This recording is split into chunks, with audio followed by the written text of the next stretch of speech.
Ketika tingkat kejahatan suatu negara sudah terlalu tinggi, maka akan menciptakan ketakutan, kecemasan, dan rasa tidak aman pada masyarakat. Maraknya kasus perampokan, pemerkosaan, penculikan hingga premanisme membuat masyarakat harus selalu waspada saat pergi meninggalkan rumah.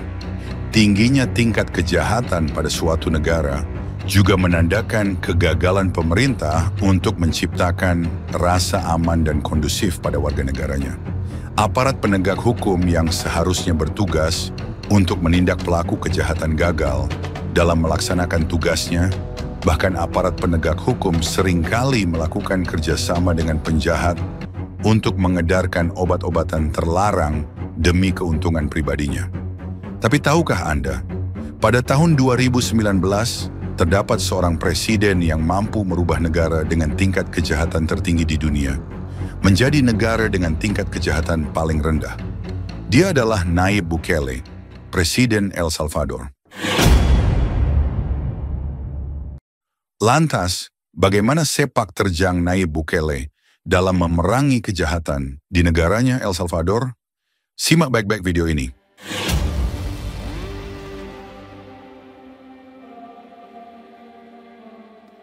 Nayib Armando Bukele Ortez lahir pada 24 Juli 1981 di San Salvador, ibu kota El Salvador.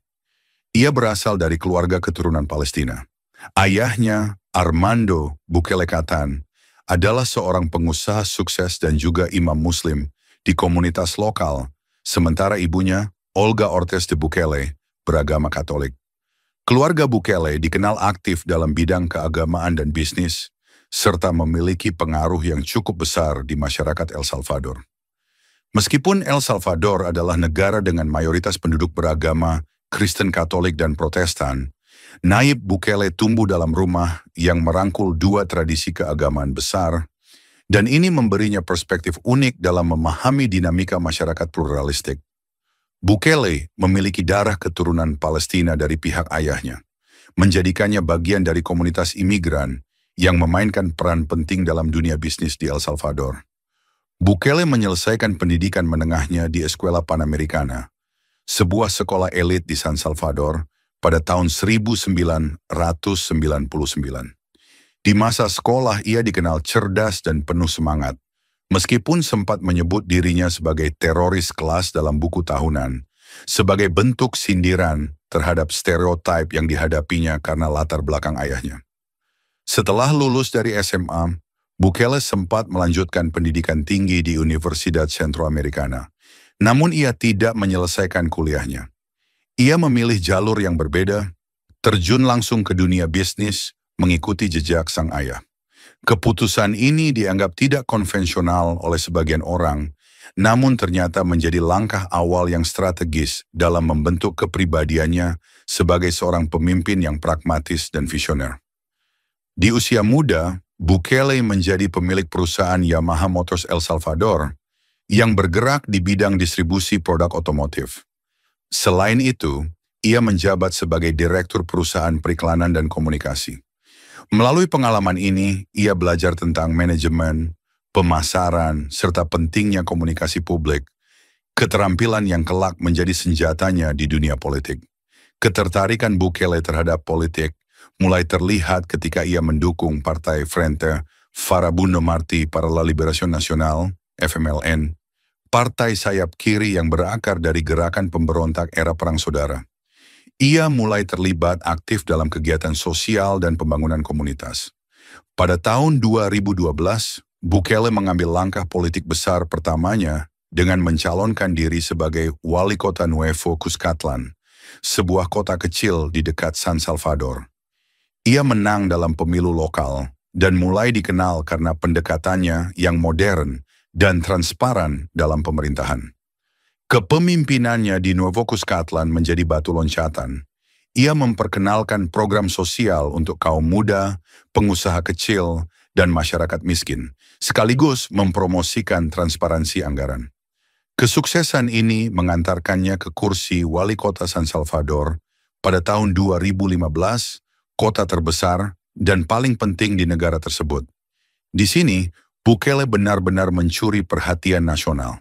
Sebagai wali kota San Salvador, ia menerapkan kebijakan inovatif yang mencerminkan gaya kepemimpinan populis namun efisien. Ia aktif di media sosial dan kerap membagikan aktivitas pemerintahannya secara langsung ke publik, menciptakan citra pemimpin yang dekat dengan rakyat dan tidak kaku. Namun pada 2017, ia dikeluarkan dari FMLN karena perbedaan pandangan dan konflik internal partai. Bukannya mundur, Bukele justru menggunakan momen ini untuk membentuk gerakan politik baru bernama Nuevas Ideas, ide baru, yang berfokus pada perubahan total terhadap sistem politik tradisional El Salvador. Pada pemilu 2019, Nayib Bukele mencalonkan diri sebagai Presiden El Salvador dengan menggandeng Partai Gran Alianza por la Unidad Nacional, GANA, karena Nuevas Ideas belum diakui secara resmi saat itu. Kampanyenya berfokus pada pemberantasan korupsi, keamanan, pembaruan sistem pendidikan, dan digitalisasi pemerintahan. Ia menggunakan media sosial secara masif untuk menyampaikan visinya kepada rakyat, terutama kaum muda yang merasa kecewa dengan dua partai besar yang selama ini mendominasi politik nasional, FMLN dan Arena. Bukele memenangkan pemilu dengan 53% suara, menghindari putaran kedua dan secara resmi menjadi Presiden El Salvador pada 1 Juni 2019. Ia mencatat sejarah sebagai presiden pertama dalam 30 tahun yang tidak berasal dari dua partai besar tersebut. Ketika Nayib Bukele menjabat sebagai Presiden El Salvador, ia menyadari bahwa sebagian besar wilayah perkotaan maupun pedesaan dikuasai oleh gangster yang mengendalikan teritori wilayah tersebut. Tidak hanya masyarakat biasa yang takut dengan gangster, namun seringkali aparat penegak hukum tak berani memasuki wilayah yang dikuasai oleh gangster tertentu tanpa izin dari ketua geng tersebut. Saat Nayib Bukele dilantik menjadi presiden pada tanggal 1 Juni 2019, ia menyatakan dalam pidatonya bahwa keamanan nasional menjadi prioritas utama pemerintahannya. Hanya dalam waktu 2 minggu setelah ia dilantik, Bukele mulai menerapkan kebijakan Plan Kontrol Teritorial fase pertama. Tujuan awal kebijakan ini ialah mengambil alih kembali kontrol atas wilayah yang dikuasai geng melalui operasi gabungan polisi dan militer. Pelaksanaan program ini berfokus pada penyitaan senjata, narkoba, dan aset ilegal, penambahan personel keamanan ke zona rawan gangster, pengawasan ketat jalur komunikasi geng. Dalam 6 bulan pertama, sekitar 7.000 hingga 9.000 orang ditangkap, sebagian besar karena kepemilikan senjata ilegal, aktivitas geng, dan narkoba. Hasilnya, angka pembunuhan menurun drastis sebesar 50% dalam tahun pertamanya menjabat. Namun hal ini bukan tanpa perlawanan. Dua geng paling berbahaya dan dominan di El Salvador, yaitu MS-13, Mara Salvatrucha, dan Barrio 18 meluncurkan gelombang pembunuhan massal kepada masyarakat sipil sebagai aksi balasan terhadap penangkapan anggota mereka. Dalam waktu 72 jam, lebih dari 80 orang rakyat sipil tewas oleh kedua gangster tersebut, membuat hari itu menjadi salah satu yang paling berdarah dalam sejarah El Salvador pasca Perang Sipil. Menanggapi hal itu, Bukele mengumumkan status darurat. Ia mengizinkan penangkapan massal para gangster tanpa surat perintah dan menangguhkan sementara beberapa hak konstitusional. Tercatat, lebih dari 85.000 orang yang dianggap sebagai anggota gangster di penjara tanpa melalui proses sidang. Hal ini membuat sel penjara kesulitan menampung begitu banyaknya narapidana yang berhasil ditangkap oleh aparat penegak hukum. Ledakan jumlah tahanan ini membuat penjara-penjara existing di El Salvador mengalami kelebihan kapasitas ekstrem dan kondisi yang tidak layak. Selain itu, banyak pemimpin geng yang sebelumnya berada di penjara diketahui masih dapat mengkoordinasi kejahatan dari balik jeruji karena minimnya pengawasan dan kontrol atas komunikasi internal. Untuk memutus total kendali geng dari dalam penjara, pemerintah El Salvador memutuskan membangun Centro de Confinamiento del Terrorismo yang selesai dibangun pada awal 2023 dan mampu menampung hingga 40.000 narapidana.